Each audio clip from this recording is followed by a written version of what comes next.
What's up? What's up? What's up? What's up? It's your boy Domuto. We're back with another video today. Uh we're watching Charlotte saying what if Bardock raised Kakarot part 9 and 10. Before we get into that, I have a new channel coming up. I have a new channel with my boy Joe. We got a podcast coming out called the Boot Handle Podcast. Now, to explain the name, Boot Handle. The boot, Louisiana, Oklahoma. Oklahoma's where I'm from, and he's from Louisiana. So it's pretty much a sports podcast. If y'all want to check it out, let me know. The description will be down below, you know what I'm saying? Or whatever. Maybe you can click it somewhere, and make sure you like, comment, subscribe, and we're going to get into it, man. The group noticed that Boo actually got a little bit stronger when they removed those people from him. They have no clue what's happening here, or especially why he even transformed in the first place. They don't realize that the Grand Supreme Kai was kind of mellowing Boo out.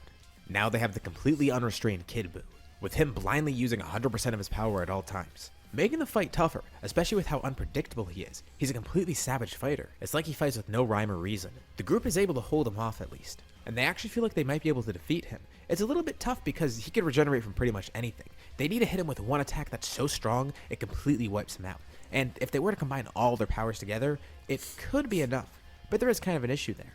They're not all at their full power right now, especially not Kakarot, who is also the strongest of the group. But thankfully with everyone at Super Saiyan 2, it is just enough to hold him off and push him back at least, as they try and work out some sort of other plan to defeat him completely. But the energies that they sense getting closer, Vegeta and Nappa, they land on the planet, and just as they expected, it is those two Saiyans. They're not too sure why Vegeta and Nappa are here in the first place, but it's pretty good timing. Boo notices the ship, trying to launch a blast at it, but it's easily blocked by Bardock and Gine. The ship lands safely and Vegeta and Nappa jump off, asking what the hell's going on. Bardock says they came here at kind of a strange time, and Vegeta can see that they're clearly fighting some sort of strong foe. Vegeta sensed that power from so far away, wondering what it was. It's completely unhinged. But he smiles and tells Bardock he doesn't have to worry about it. He'll handle it from here. Bardock warns Vegeta he's gonna die if he goes up against this guy. He at least needs to work alongside them. Actually, yeah, that would be great. If Vegeta and Nappa worked alongside Bardock's family, that would easily kill Boo. But Vegeta says there's no need for that, as he powers up, transforming into what looks to be his own version of Super Saiyan 2. Bardock tells Vegeta to knock it off. Yeah, it's impressive that he got Super Saiyan 2 on his own, but that's still not going to be enough to defeat Boo, especially not alone. Just combine their powers together and that'll work. He can't get cocky here. This guy's a completely different animal than what they're used to fighting. Nappa also powers up too, and tells Bardock to trust them. They do really got this. They're not actually done powering up. What do they mean? The auras of each of them grow fiercer and fiercer. The electricity sparking around them, it becomes more frequent, more violent too. They each let out an ear-bursting scream, and Bardock watches from behind them. He doesn't see their faces, Finally so go he Super doesn't see much Saiyan change 3 in Nappa already. at first, but as he's looking at Vegeta, he notices that as his energy increases, his hair is growing longer. The rest of the family has a different view. They can see that their faces have completely changed. Nappa's mustache has turned into a longer beard, and each of them have lost their eyebrows. The power-up completes, and it's astonishing. They can't believe what they're seeing. What is this power, and how do they even achieve that? Nappa goes in first, acting as a distraction for Boo, but Vegeta reminds him to make this as quick as he can. Nappa hits him with a flurry of attacks that completely catches him off guard, then lifting two fingers up as he performs a giant storm, launching Boo high into the air. And Vegeta jumps up, almost looking like he just teleports up there with how fast he's moving. But he's not using instant transmission, that's just his pure speed. As Boo flies up, Vegeta flies up even faster, meeting him mid-air, taking the pose of a Gallic gun. Staring Boo in the eyes, he launches the Gallic gun right towards him point blank. Oh, damn. The beam careens across the planet, illuminating everything purple, launching fire into space.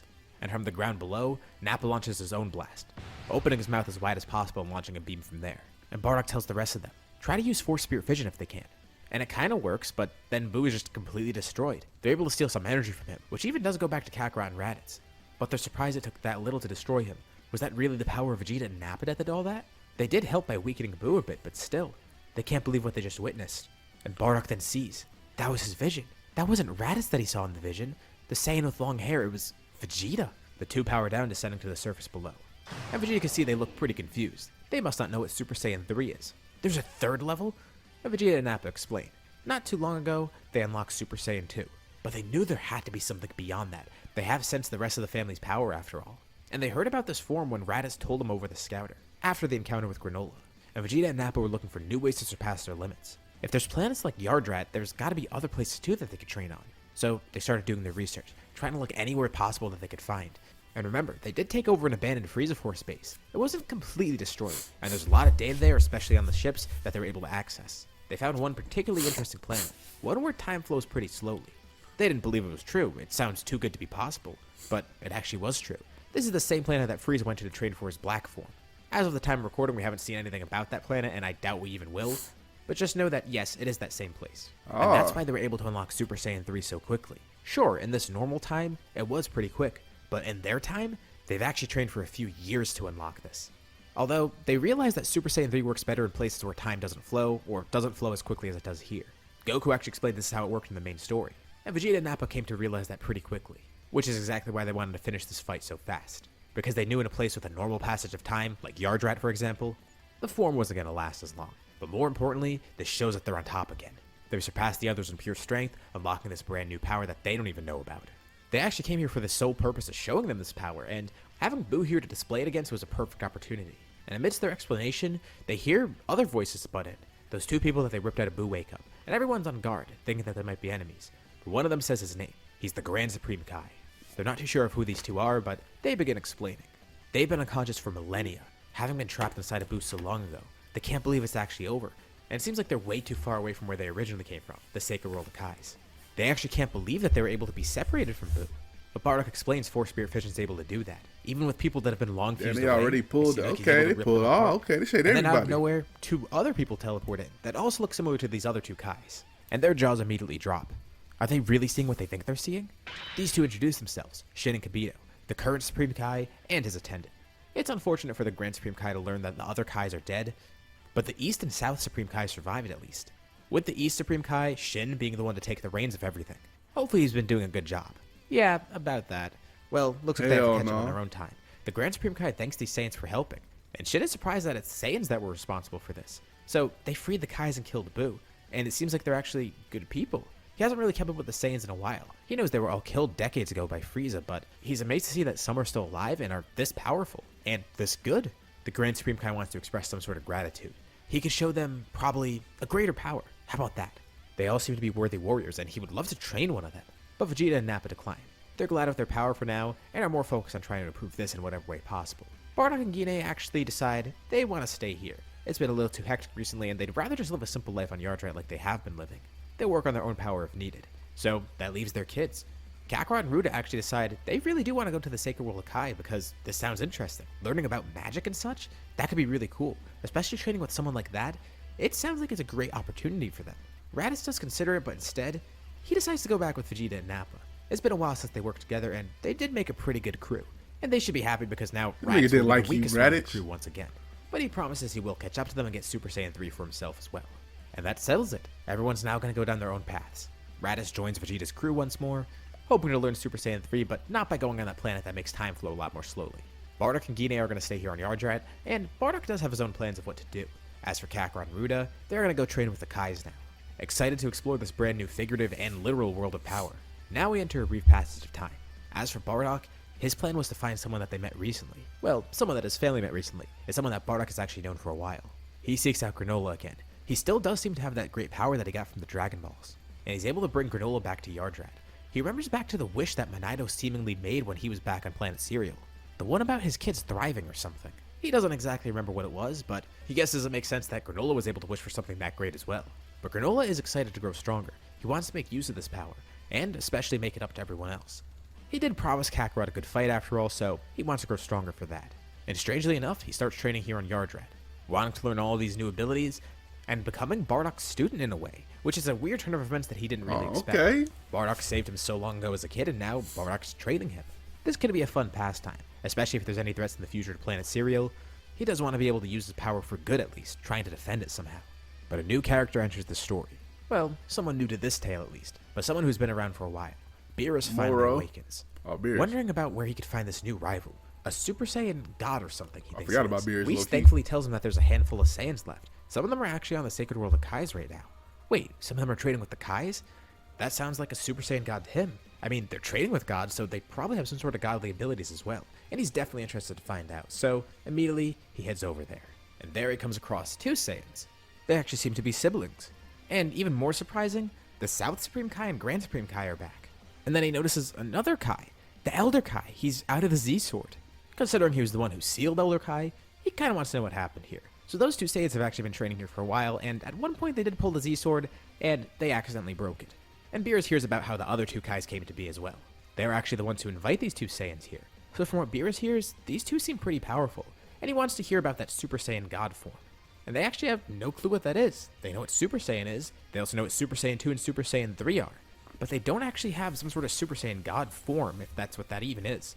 It could be a person, it could be something else, they don't know. And the Grand Supreme Kai is about to butt in, but then Beerus says that he wants to fight these two, just to see what their current power is. So they power up, but they don't physically transform. Their hair and eyes get a little bit more defined, but that's really it. They don't look too much different, they just have a fierce white aura surrounding them. They say they can thank the Elder Kai for this. This is their new peak of power, the ultimate form. When they freed him, he was able to unlock their potential, allowing them to use all their power just by transforming into whatever this is. And Beerus is pretty shocked to see, even though they haven't physically changed much, their strength has definitely increased a lot, but it isn't really too much compared to his at least. It definitely is a noticeable increase though, and he wonders how that'll work for them in the future.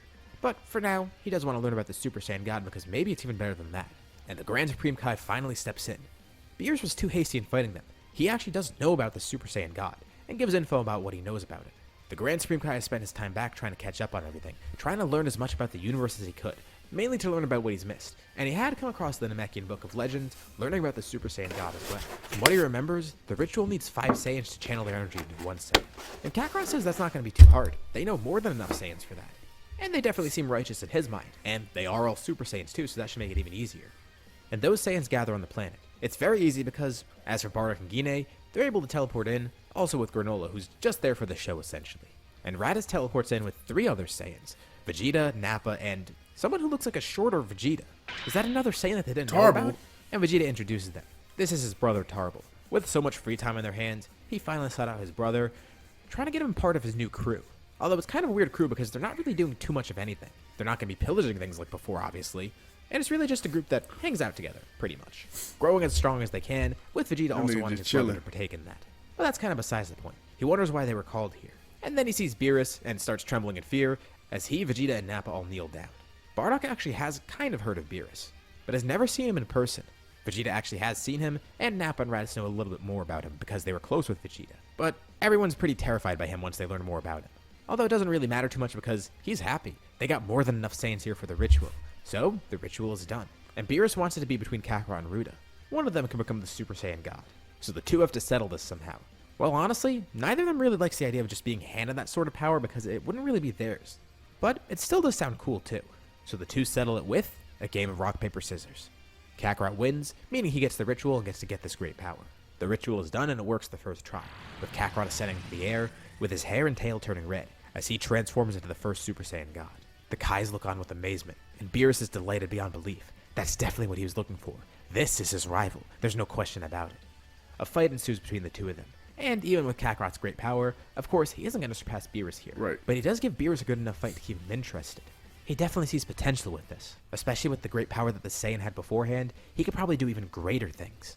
Not to mention Ruda too, that other Saiyan that he was fighting before. He thinks Kakarot's sister could do just as well with this. And who knows, maybe there could be even more Super Saiyan gods as well.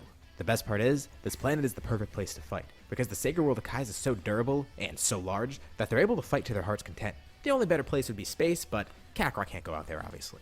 Either way, Beerus is pleased, and he says this isn't the last they'll see of him. He'll be back soon enough, and he wants Kakarot to grow even stronger. But not just that. This does seem like an interesting group. They basically did bring 3 Kais back after all, too. They defeated Frieza, they defeated Cooler, they defeated one of the greatest evils in the universe, Majin Buu. And now, they built there different. definitely is a bright future ahead of them, and more importantly, a bright future ahead for Universe 7 as a whole. The Kais are back, Beerus is awakened, and he's more content than ever seeing all these rivals. As he and Whis head back to their planet, Beerus is getting pretty excited. And this is where we'll leave off for now.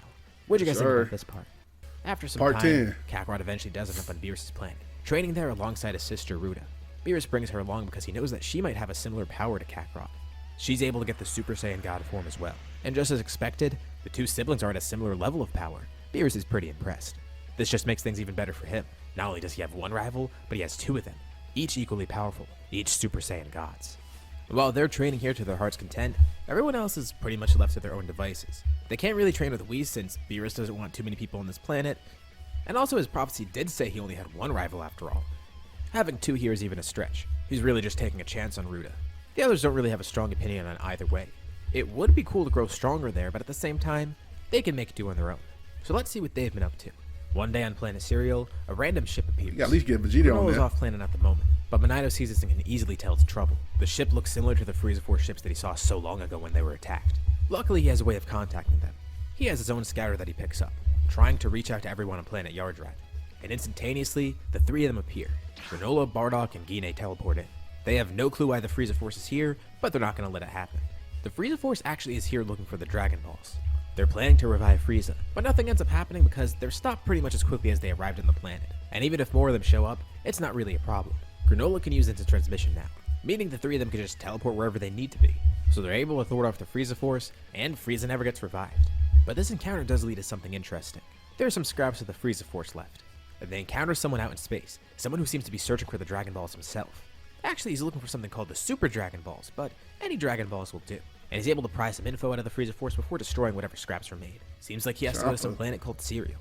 And not long after the Frieza Force arrives on that planet, a pillar of light appears from the sky as two people then appear there.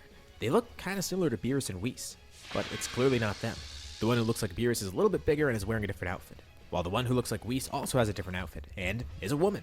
The Beerus-looking one steps up to Granola, wondering if he knows anything about the Dragon Balls, or even better, the Super Dragon Balls. And Granola's immediately on guard, but he doesn't do anything because he can tell that this guy's probably the same ranking as Beerus. Is there another god of destruction? He thought there was only one per universe. And the guy tries to break the ice. Look, he knows there's Dragon Balls here. He heard it from the Frieza Force, and if anything, he did them a favor by destroying whatever was left of them, blowing up that ship out in space. They might have been attacked again, and it seems like they're already pretty fearful of him, so he introduces himself. His name is Champa, although he wonders why they're so fearful of him. Have they already met Beerus as well? They learn more about Champa and Vados, seeing that he's from another universe, Universe 6 actually. And it's not like they're gonna lie to him either, they're terrified. And he finds out that apparently they met Beerus because he was seeking out some Super Saiyan God. And they wonder if that's why he's seeking the Dragon Balls. Is he looking to find his own Super Saiyan God? Champa says he was actually looking for the Super Dragon Balls, and he was just gonna use these regular Dragon Balls to find them. He doesn't say what he was actually gonna wish for with the Super Dragon Balls, not that they even know what that is. But what they mention about a Super Saiyan God is interesting. That really does intrigue him. A Super Saiyan God. Yep. Plenty of Saiyans exist in his universe. Is there some sort of godly version of that? And once he learns more about the Super Saiyan God and what happened, it really piques his interest. So, Beerus found himself a rival. Interesting. He wonders if he's just using it for fun, or if Beerus is planning to hire another god of destruction. Champa says he didn't actually have a wish in mind here. He wanted the Super Dragon Balls basically just because. And it's not like he's going to try to wish Earth back here because he knows nothing about Earth. And nothing prompts him to make that wish. He's just getting them because he wants them. It's basically a great way to mess with Beerus. But this also might be a better way too. He decides he wants to see a Super Saiyan God as well. He can create his own. And he says they know the ritual, so he wants to see it too. Tell them how to do it and perform that in front of him. Bardock and Gine are kind of pissed off by this, but it's not like they could really do anything. It's annoying. They really have to do the ritual again just to please some god, but they don't have a choice. They did avoid doing this because the ritual isn't a fulfilling way to get power. Of course, everyone could just send the Super Saiyan God ritual whenever they wanted. They wanted to see if they could actually unlock it on their own somehow, but looks like they're going to have to take the shortcut, at least for one of them. They can't contact Kakarot and Ruda either because, first of all, they're way too far away, and also, Champa doesn't want Beerus knowing. They're able to bring Raditz in with his crew, and thankfully they have just the right amount of Saiyans. There's 6 of them. That's a relief for Champa because he didn't want to have to bring in the other 2. He wants to do this under Beerus' nose. They're all caught up to speed, and also equally as annoyed as Bardock and Gine, with Granola and Monito just kind of sitting there the whole time.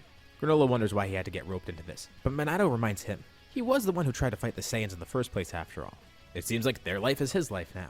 Well, dealing with their shenanigans is better than being with the Heaters, and at least he doesn't really have any involvement here. Bardock decides he'll be the one to take the ritual, and no one really has any qualms against it. So, they perform the same exact ritual, but on Bardock this time. And Bardock's kind of blown away by the power. It's intense. It's a completely different type of energy than what he's used to. No wonder why he couldn't sense Kakarot's energy before when he first transformed. And Champa's delighted. Wow, he really does seem strong. And Bardock wonders if Champa's trying to fight, but he doesn't really want to. And they're starting to see that he's actually a lot more lazy than Beerus is, and is really doing this to just mess with him. Although it is interesting. Maybe if he can get a Super Saiyan God to be really strong, then he can use that Super Saiyan God as a rival, the perfect training partner to make him stronger. This way, he can surpass Beerus, and more importantly, he can lose some weight because he is trying to do that. Vados thinks this will be the perfect motivator for him. It'll help him grow stronger, and help him burn off some calories really easily. And he asks Bardock, does he want to be his student in Universe 6? And before Bardock can even respond, 4 people appeared at thin air, as Ruda and Kakarot teleport in with Beerus. Beerus is clearly not happy at the moment. Does Champa think he's an idiot? Obviously he's going to sense that godly energy from so far away. Oh yeah, Champa didn't even really think about that. And Beerus asks why he's even here in the first place. Why is he with the Saiyans? Why did he make a Super Saiyan God? The two start bickering, and now the rest of the Saiyans kind of see how Granola's been feeling. How did they get roped into this? The twins start fighting, and it's very brief, but they display a lot of power. Thankfully, Whis and Vado stop them, leaving everyone else terrified at the power they just displayed, with part of the ground basically turned into purple lava, being destroyed by the force of their attacks. They're lucky the entirety of planet Cereal wasn't just eliminated by that. Well, Champa says it's fine. He'll just create his own Super Saiyan God. He goes back to his universe. And Beerus has kind of calmed down a bit, but is still pretty heated. Although, he is interested to see that there's another Super Saiyan God. Bardock isn't really too thrilled right now. You know, the way he got the form wasn't really how he imagined. And he's surprised Beerus even cares because he didn't want any more Super Saiyan gods. But Beerus says he's kind of changed his mind, mainly because now he really wants to make sure that Champa doesn't steal any of these Saiyans from him, so he needs to keep them under a close watch, even if that means inviting more of them to his planet. And luckily everyone's here at the moment, so this makes things easier. He tells them as God of Destruction, he commands them to come to his planet. Everyone here must go with them. Monado thankfully was able to slip away. This is a little too much for him. But Whis then forms a barrier around everybody as they then fly up into space. He forcing everybody and to go. Monado realizes, oh crap, he brought Granola along with him. And of course Granola is there along for the ride, wondering how he got roped into this accidentally. Beerus clearly panicked and didn't realize he took an extra person with him. He nudges Bardock and asks what he's supposed to do. And this just makes Bardock even more concerned. Great. How's Beerus going to react when he realizes there's a stowaway? But Granola says it's not his fault. Bardock's just freaking him out now. The others don't even realize he's there at the moment. But once they get back to the planet, Beerus immediately realizes that this isn't a great idea. First of all, he notices that he brought an extra person along. Whis apologizes. That was his mistake. But Beerus says whatever. He can't go back on his word as a god of destruction. This is going to make him look bad. He did tell everyone to go there with him after all. But he comes to see that inviting all these people here wasn't really that amazing. There's all these noisy Saiyans here now on his planet training with him under Whis, plus an extra person who isn't even a Saiyan. Well, maybe he can get his own godly powers. Nudging Granola and asking him if there's such a thing as a Super Cerealian God. Granola nervously says if he finds out, he'll be sure to let Beerus know the second he does. And again, Beerus doesn't really want to go back on his word because it makes him look bad, makes him look like a liar. Weeks pass and he's getting really annoyed. The Saiyans do grow a lot more powerful, but he's getting pretty tired of it. And he gets a perfect idea. He's going to send some of them on a mission. This way they can get off his planet. Kakarot and Ruda could stay behind, since they're so far ahead in their training and he wants them to stay here. But he has an idea that will benefit everybody here. He's going to send them on a little scavenger hunt. He wants them to find a planet with some good food for him. And he splits the rest of them up into their own Oh, they about groups. to find Vegeta, Broly. Raditz, Nappa, and Tarble all go off on their own, while Bardock, Gine, and Granola are their own crew. So, what are they doing again? They're finding food for Beerus? Yeah, well, he kind of rephrases it. He wants them to find some intelligent planets. He judges the quality of the planets by their food, because if they can make great food after all, that means they probably have a pretty powerful and smart population. He is trying to make it seem like he wants them to find better planets just because, but really, he's just looking for better food. The two crews separate. Vegeta's crew focuses on trying to find planets with strong Well, power. they could go to Earth. It is what Beerus said after all, and that's probably going to be the easiest way for them to find new planets in general. Sure, they could use the Frieza Force's data to try and look at different planets, but they wonder if they could discover something brand new. Plus, with Raditz on their team, transportation is going to be really easy because they could just teleport wherever they sense these new powers. Although, they are going to have to drift out in space a bit just to find out where they're going. And after some time searching, they eventually come across some planet where they could sense a power far away. Something strange about the planet, though. As they look into the data about it, it does seem to be something that is marked by the Frieza Force, but it seems to be a completely useless desert wasteland. There shouldn't be any intelligent life on this planetoid, so why are they feeling that huge power spike? And furthermore, Raditz notes that something is very weird about the power. The one that they sense feels like somebody that they should know, but at the same time, it feels completely foreign. Oh, shit. But they descend on this planetoid called Vampa, and at the same time they descend, almost completely unnoticed, Vegeta feels like he senses someone leaving the planet at the same time. It felt like multiple energies in one, but he doesn't know what's going on. Meanwhile, Bardock's group does basically the same thing, being led to a planet that they don't know the name of at first. It was small, but there was a brief spike in power that they sensed. The three of them just spent time on their ship trying to focus, seeing if they could pick up any sort of energy. Beerus is probably expecting some results, so they'll take whatever they could find, even if it is a small power that they sensed. They enter this planet's solar system, and it seems like this is the only planet that is inhabited, and they don't really sense many other high powers there. But at first glance, it definitely seems like it has an intelligent population, one that's pretty plentiful too, and the planet actually seems peaceful. Bardock's honestly surprised that this planet wasn't found sooner. It seems to be completely removed from everything else out here in space, possibly fully untouched by the Frieza Force. They land and see that a lot of the population seems to be inhabitants that look almost like Saiyans. Minus the tails, though. They're humanoids that seem very civilized and relatively passive, except for a few here and there. Whatever the species is, they at least blend in because they do look like it, but their clothes don't really blend in, so they do stand out a little bit. So they go to a less densely populated area, trying to figure out where they are.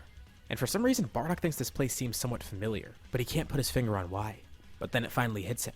This is the place where he was initially going to send Kakarot to, and a place that they use as a backup. He's never actually been here, but he's known about this place forever. This is planet Earth. It's crazy to think that it's actually like this. So, what's actually happened with Earth so far? We're 10 parts into this story and we've seen nothing about it. So let's Not go a into a damn brief thing. history lesson. With no Goku, Everybody things did. definitely went very differently. And let's focus on the Dragon Balls and everything surrounding them. Bulma initially tried to get the Dragon Balls for herself, although had to give up on it because it became far too dangerous, especially once the Pilaf gang got involved. But they never were able to get Dragon Balls for themselves because some of them were a little bit tough to get. But another force came in and eventually was able to swoop them up pretty easily. The Red Ribbon Army was able to procure all the Dragon Balls. They had more than enough people to do so, and if anyone stood in their way, they were just simply threatened or killed. With the Dragon Balls in their possession, Red was able to finally make his wish to simply be taller. And a lot of people in the army didn't like this, especially Black. He tried to stage an insurrection against Red, but it didn't really work out too well. The internal conflict was squashed pretty quickly. And now, Red's satisfied with his wish. Wondering if the Dragon Balls will return, but he's not really too focused on it. He got what he wanted. He's finally at a normal height. The army kind of stays in the background, eventually becoming a more covert group. A faction that works purely behind the scenes. The Pilaf gang tries to get the Dragon Balls again, but they're never successful. Mainly because they get in the way of the Red Ribbon Army, which is a pretty bad enemy to have. They do almost release King Piccolo, but the Red Ribbon Army pretty much destroys them completely. They never have the chance to release him, and no one even knows about their plot to release him, so King Piccolo stays sealed away. As for the Turtle School, Roshi does obviously encounter the Red Ribbon Army at one point, trying to defend his own Dragon Ball, but it's a pretty useless endeavor. He's lucky he was able to escape with his life, and he knows they're up to no good, but he can't do anything against it. He also has his rivalry with the Crane School still, but thankfully his star student Krillin is doing pretty well. Each school is growing uniquely powerful. Okay. And Roshi eventually is able to pick up another student, a desert bandit who seeks Roshi out trying to get more power, a man named Yamcha. The Crane School pretty much dominates the tournaments, at least the ones that Roshi's not involved in. Tenshinhan from that school is actually more powerful than them, clearly a very formidable foe. These three warriors dedicate their lives to martial arts, and thankfully for them, there's not any crazy world-ending threats or anything. At least, not that they know of. Krillin and Yamcha grow a lot stronger, eventually able to see Kami as a teacher. This leads to Krillin having a stunning victory in the 23rd World Tournament. Okay, being the Krillin. new world champ for the time being. And this is pretty much how their life goes, just dedicated to martial arts with nothing wacky happening. Bulma doesn't even come in contact with most of them. Things have drastically changed. But in the background, there still is the Red Ribbon Army, eventually forming into Red Pharmaceuticals, a company used as a front for the army. Decades have passed, and now someone else controls the army. It's Magenta, who has much more nefarious plans than Red did. Red was content just being taller, and they were making a ton of money, being able to operate behind the scenes, gaining immense wealth and influence. But Magenta wants a different approach. He wants to obtain the Dragon Balls and actually take over, not just operating from behind the scenes. And they do have a strong army, but to really assure victory, they need something like androids. One of their scientists before was working on some of them, and he did hear about the work of Dr. Gero, although he's been dead for a while, due to old age. But his grandson, Dr. Hedo, is there. He's not nearly as nefarious as Gero. He actually is a pretty good guy with a passion for science, working here because the money is great. And Magenta starts to hatch a plan. Maybe he could use this doctor to put his plans into motion. And that leads us to where we are today, when Bardock, Ine, and Granola arrive on the planet, wondering what awaits them here. As they venture out, Kakarot and Ruda train away on Beerus' planet, while Vegeta's group lands on Vampa. This is where we'll leave off for now. Okay. What'd you guys think about this part? And what's going to happen next? Leave your thoughts and suggestions. I don't even know what's gonna happen next because this is a lot. This is a lot right here. Okay.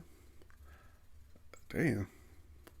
Obviously, Vegeta and crew is gonna find Broly, but I don't know what they're gonna do on Earth. They gonna meet people and shit. I guess that'd be cool. But anyway, shout out to Saiyan for this video. Make sure you like, comment, subscribe.